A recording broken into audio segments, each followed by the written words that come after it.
নমস্কাৰ মৰমৰ ছাত্ৰ ছাত্ৰীসকল আশা কৰোঁ তোমালোক সকলো ভালে আছা আমি পঢ়ি আছো ইকনমিক্সৰ উৎপাদনৰ সম্ভাৱনীয় সীমাৰেখাৰ ওপৰত আৰু মোৰ নাম শ্ৰী ৰিমঝিম বৰদলৈ মই চৰকাৰী আদৰ্শ মহাবিদ্যালয় কাজিৰঙাৰ অৰ্থনীতি বিভাগৰ এগৰাকী সহকাৰী অধ্যাপিকা আৰু আমি যি উৎপাদনৰ সম্ভাৱনীয় সীমাৰেখা বা যাক আমি প্ৰডাকচন পসিবিলিটি কাৰ্ভ বুলি কওঁ সেই বিষয়ে আমি যোৱা ক্লাছতো পঢ়িলো কিন্তু উৎপাদনৰ সম্ভাৱনীয় সীমাৰেখাৰ বিষয়ে এটা ক্লাছত পঢ়োৱাটো অসম্ভৱ কথা অফলাইনতো আমি এটা ক্লাছতে ইয়াক সমাপ্ত কৰিব নোৱাৰো গতিকে অনলাইনতো এটা ক্লাছত শেষ কৰাটো অধিকে কঠিন হৈ পৰে তথাপিতো যোৱা ক্লাছত যিখিনি আমি পঢ়িলো সেইখিনি কথা মই এতিয়া ৰিপিট নকৰো গতিকে তোমালোকক ৰিকুৱেষ্ট কৰিম যোনে যোনে মোৰ আগৰ ভিডিওটো চোৱা নাই তোমালোকে চাই লবা তেতিয়া এই ভিডিওটোৰ কথাখিনি বুজিবলৈ সহজ হ'ব ছাত্ৰ ছাত্ৰীসকল চিত্ৰ এটি মই দেখাইছো তোমালোকক আৰু এই চিত্ৰটোত আমি দেখিছো এ আৰু জি যিডাল ৰেখা লাষ্ট ক্লাছতো কৈছিলো সেই ৰেখাডাল আমি পাইছিলো উৎপাদনৰ সম্ভাৱনীয় যি তালিকা আছিল সেই তালিকাখনক আমি যেতিয়া ৰৈখিক আকাৰত আমি ৰৈখিকভাৱে উপস্থাপন কৰিম তেতিয়া এই জি ৰেখাডাল পাইছিলো যাক আমি কি কৈছো উৎপাদনৰ সম্ভাৱনীয় সীমাৰেখা আৰু এই সীমাৰেখাডালৰ বিষয়ে হিন্দাখন আমি ইমানখিনলৈকে শিকিলো যে এই ৰেখাডাল বাওপিনৰ পৰা সোঁপিনলৈ তললৈ নামি অহা হয় আৰু ইয়াৰ কাৰণটো পাইছিলো আমি প্ৰান্তিক সুযোগ ব্যয়ৰ বাবে আৰু ৰেখাডাল দেখাত আকৃতি হৈছে ইয়াৰ কনকেভ যাক আমি অবতল বুলি কৈছিলো আৰু ইয়াৰ অবতল হোৱাৰ নামটো কাৰণটো হ'ল যে আমাৰ যি law of increasing marginal opportunity cost বা যাক আমি অসমীয়াত কৰ্মবৰ্ধমান প্ৰান্তিক সুযোগ ব্যয় বিধি বুলি কওঁ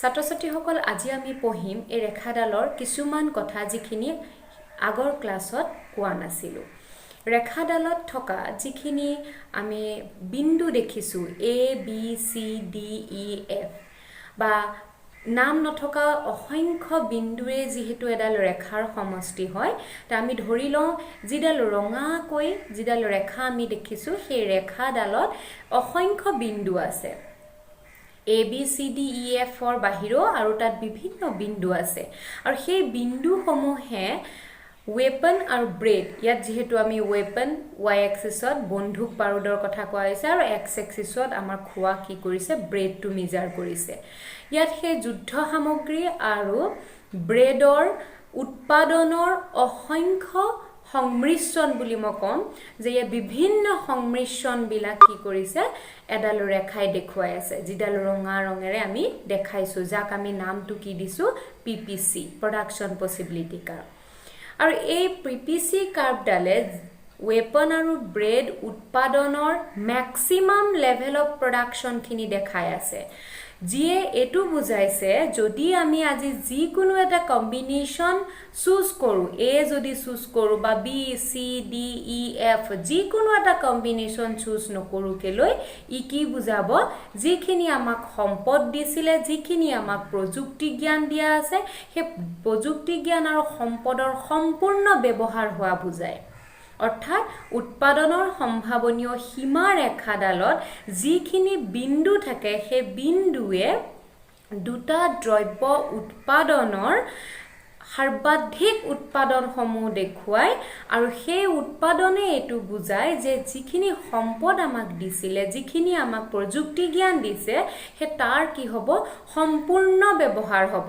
অকমানো কি নহয় ওয়েস্ট নহয় বা আন্ডাৰ ইউটিলাইজেশন নহয় যাক আমি কি কম পূৰ্ণ নিয়োগ হোৱা বুজায় কিন্তু এই ৰেখাডালৰ ভিতৰৰ যিখিনি বিন্দু আছে বা ভিতৰৰ যিখিনি কম্বিনেশন ওলাব দুটা দ্ৰব্য উৎপাদনৰ ক্ষেত্ৰত আমি উৎপাদন কৰিব পাৰিম প্ৰথম প্ৰশ্ন এটো হ'ব যে ৰেখাডালত থকা বিন্দুখিনিৰ বাহিৰে আমি বেলেগ ভিতৰৰ যিকোনো এটা কম্বিনেশ্যন চুজ কৰি আমি উৎপাদন কৰিব পাৰোঁ নে নোৱাৰোঁ? পাৰোঁ। এখন অৰ্থনীতিয়ে এনেকুৱা নহয় যে অৰ্থনীতিয়ে প্ৰডাকশ্যন পচিবিলিটি ফ্ৰণ্টিয়াৰ দেখুৱাই দিয়া বা প্ৰডাকশ্যন পচিবিলিটি ফ্ৰণ্টিয়াৰডালত থকা অকল সেই সংমিশ্ৰণখিনিকে উৎপাদন কৰিব।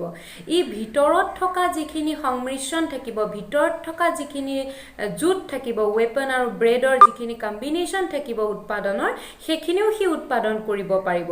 কিন্তু প্ৰশ্নটো হ'ল এইটোৱে, যদি অৰ্থনীতিখনে PPC ৰেখাৰ ভিতৰত থকা যিকোনো এটা সংমিশ্ৰণ সি উৎপাদন কৰে, তেতিয়া এইটো আণ্ডাৰ ইউটিলাইজেশ্যন অফ ৰিচোৰ্চ বুলি কোৱা হয়। কিয় কোৱা হয় যে আমাৰ সম্পদৰ সম্পূৰ্ণ ব্যৱহাৰ নহ'ল বুলি এইকাৰণে কোৱা হয়, কাৰণ সম্পূৰ্ণ ব্যৱহাৰ কৰি উৎপাদন কৰা সংমিশ্ৰণখিনি দেখাই আছে কোনটো? ABCDEF PPC ৰেখাই। আৰু গতিকে ইয়াৰ ভিতৰখিনিয়ে বুজাব সম্পূৰ্ণ ব্যৱহাৰ নোহোৱাকৈ আমি উৎপাদন কৰা, অৰ্থাৎ কমকৈ উৎপাদন কৰিছোঁ। গতিকে এইটো ইনএফিচিয়েণ্ট ইউটিলাইজেশ্যন অফ ৰিচোৰ্চ বুলি ক'ব। আৰু ইয়াৰ বাহিৰে ৰেখাডালৰ বাহিৰত যদি আমি যিকোনো এটা সংমিশ্ৰণ লওঁ ৱেপন আৰু ব্ৰেডৰ, তেতিয়া অৰ্থনীতিয়ে উৎপাদন কৰিব পাৰিব নে নোৱাৰে? একেবাৰে সহজ উত্তৰটো হৈছে যে নোৱাৰে। অৰ্থনীতিখনৰ কাৰণে এইটো সম্ভৱ নহ'ব, কাৰণ যিখিনি সম্পদ দিছিলে অৰ্থনীতিখিনিয়ে, যিখিনি আমাক প্ৰযুক্তি জ্ঞান দিছে, সেই তাক আমি সম্পূৰ্ণ ব্যৱহাৰ কৰি এক্সট্ৰিম যিখিনি প্ৰডাকশ্যন আছে, যিখিনি মেক্সিমাম লিমিট আছে প্ৰডাকশ্যনৰ, সেইখিনি দেখাই দিয়ে ৰেখাডালে। গতিকে ৰেখাডালৰ বাহিৰত গৈ পেলাই অৰ্থনীতিখনে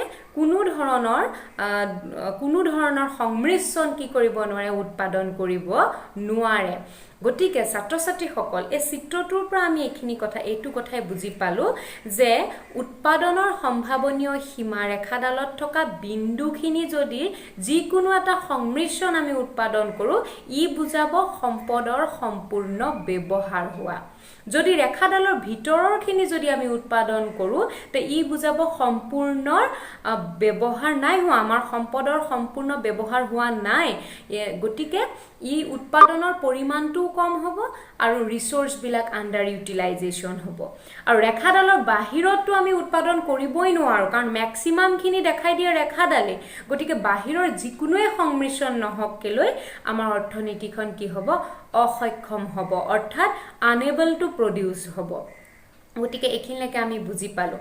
এতিয়া আমি ৰেখাডালৰ কিছুমান কথা আছে। Shifting of the PPC curve, অৰ্থাৎ আমাৰ ৰেখাৰ স্থানান্তৰ। আমাৰ ৰেখাডাল কি হয়? মানে ৰেখাডাল সদায় একে জেগাত নাথাকিবও পাৰে। ই কি হ'ব পাৰে? স্থানান্তৰিত হ'ব পাৰে, ইয়াৰ শ্বিফ্ট হয়। ৰেখাডাল কি হয়? যেনেকৈ এতিয়া আমি দেখিছোঁ এই ৰেখাডাল, যাক আমি কৈছোঁ যে PP, হয়নে? ইয়াত আমি নামটো দিছোঁ কি? PP। আৰু এই PP ৰেখাডাল কি হ'ব পাৰে? ৰাইট ৱাৰ্ডো ছেভ হ'ব পাৰে, লেফ্ট ৱাৰ্ডো ছেভ হ'ব পাৰে। অৰ্থাৎ ই সোঁহাতেও সলনি হৈ গুচি যাব পাৰে আৰু নহ'লে সি বাওঁহাতে সোমাই আহিব পাৰে। তো ইয়াৰ কাৰণ কি? এডাল যি আমাৰ উৎপাদনৰ সম্ভাৱনীয় সীমাৰেখা, সেই সীমাৰেখাডাল সদায় একে জেগাত নাথাকে, ইয়াৰ স্থানান্তৰিত হয়। ই বাওঁ পিনেও সোমাই আহিব পাৰে বা সোঁ পিনে সি বাঢ়ি যাব পাৰে। ই নিৰ্ভৰ কৰিব আমাৰ প্ৰযুক্তি জ্ঞান আৰু সম্পদৰ সাল সলনি লৈ। আমি এজিউম কৰি লৈছিলোঁ যে ইয়াৰ কোনো সলনি নহয়, কিন্তু যদি আমাৰ প্ৰযুক্তি জ্ঞানৰ কোনো সলনি হয় বা নতুন প্ৰযুক্তি আহে, টেকন'লজি যদি চেঞ্জ হয় বা নিউ টেকন'লজি যদি ডেভেলপ হয় বা সম্পদৰ যদি সাল সলনি হয় বা ই ইনক্ৰিজ হয়, তেতিয়া ৰেখাডাল কি হ'ব? সোঁহাতে ওপৰলৈ কি হ'ব? উঠি যাব। অৰ্থাৎ PPৰ পৰা P1লৈ ৰেখাডাল কি হ'ব? সোঁহাতে স্থানান্তৰিত হৈ যাব। আৰু ইয়াৰ মেইন কাৰণটোৱে কি হ'ব? যেতিয়া ৰিচোৰ্চ ইনক্ৰিজ হ'ব, যেতিয়া টেকন'লজি ডেভেলপ হ'ব, তেতিয়া আমাৰ উৎপাদনৰ সম্ভাৱনীয় সীমাৰেখাডালো কি হ'ব? সোঁহাতে ওপৰলৈ উঠি যাব। আৰু ইয়াৰ অপজিট কাৰণটোৱে হ'ল যে ই বাওঁহাতে ভিতৰলৈ সোমাই আহিব। অৰ্থাৎ যেতিয়া আমাৰ সম্পদ বেছি কমি আহিব বা টেকন'লজি বেছি ডেটৰিয়েট হৈ যাব, বেছি যদি বেয়া হৈ যায় টেকন'লজি, তেতিয়া কি হৈ যাব? আমাৰ ৰেখাডাল যিডাল প্ৰডাকশ্যন পচিবিলিটি কাৰ্ভ সেইডাল বাওঁ পিনে সোমাই আহিব অৰ্থাৎ পিৰ পৰা সি বাওঁহাতে ক'লে সোমাই আহিব P1 লৈ এটো আছিল শিফটিং অফ পিপি অৰ্থাৎ আমাৰ পিপিসি ৰেখাডাল আমাৰ কি হয় স্থানান্তৰ অৰ্থাৎ হি সম্পূৰ্ণ ৰেখাডাল সোঁহাতলৈ স্থানান্তৰিত হৈ যাব পাৰে নতুবা হি বাওঁহাতলৈ স্থানান্তৰিত হৈ আহিব পাৰে আৰু ইয়াৰ পিছত হ'ব ৰোটেশন অফ দা পিপিএফ অৰ্থাৎ আমাৰ ৰেখাডাল কি হ'ব সম্পূৰ্ণৰূপে স্থানান্তৰিত নহয় হি কোনো এটা এক্সিছৰ পিনে কি হ'ব পাৰে সলনি হ'ব পাৰে অৰ্থাৎ যদি জিটো দ্ৰব্য আমাৰ জিটো এক্সিছে ইন্ডিকেট কৰি আছে সাপোজ এক্স এক্সিছে কি মেজাৰ কৰি আছে বাটাৰ মেজাৰ কৰি আছে ওয়াই এক্সিছে সাপোজ গান মেজাৰ কৰি আছে এতে এই ৰেখাডাল এক্স এক্সিছত দেখুৱা যি বাটাৰত যিখিনি টেকনলজি ব্যৱহাৰ হৈ আছে যেটো আমাৰ সম্পদ ব্যৱহাৰ হৈ আছে হি যদি ইনক্ৰিজ হৈ যায় তে বাটাৰ প্ৰডাকচন ইনক্ৰিজ হৈ যাব কিন্তু গানৰ প্ৰডাকচন বন্ধুক বাৰুদৰ প্ৰডাকচন ইনক্ৰিজ নহয় তাৰ বাবে ৰেখাডাল অকল এক্স এক্সিছৰ পিনেহে কি হৈ যাব বাহি যাব অৰ্থাৎ ৰেখাডাল এ বিৰ পৰা এ সি লে হ'ব যেহেতু টেকনলজি আৰু যিখিনি ৰিসোৰ্স আছে সেইখিনি অকল বাটাৰ প্ৰডাকচনতে ব্যৱহাৰ হৈছিল যিখিনি ইনক্ৰিজ হৈছে তাৰ বাবে ৰেখাডাল কি হৈ যাব এ বিৰ পৰা এ সি লে বাহি যাব কিন্তু যদি উল্টা কন্ডিশনটো হয় যদি বাটাৰ প্ৰডাকচনত ব্যৱহাৰ কৰা টেকনলজি খিনি যদি বা সম্পদ খিনি যদি কমি যায় তেতে হি আকৌ কি হৈ যাব এ ডি লৈ হুমাই আহিব ঠিক তেনেদৰে আমি ভাৰ্টিকেল এক্সিছটো লব পাৰো সাপোজ গানৰ ক্ষেত্ৰত যিখিনি টেকনলজি ব্যৱহাৰ হৈ আছে যিখিনি সম্পদ ব্যৱহাৰ হৈ আছে সেইখিনি যদি ইনক্ৰিজ হৈ যায়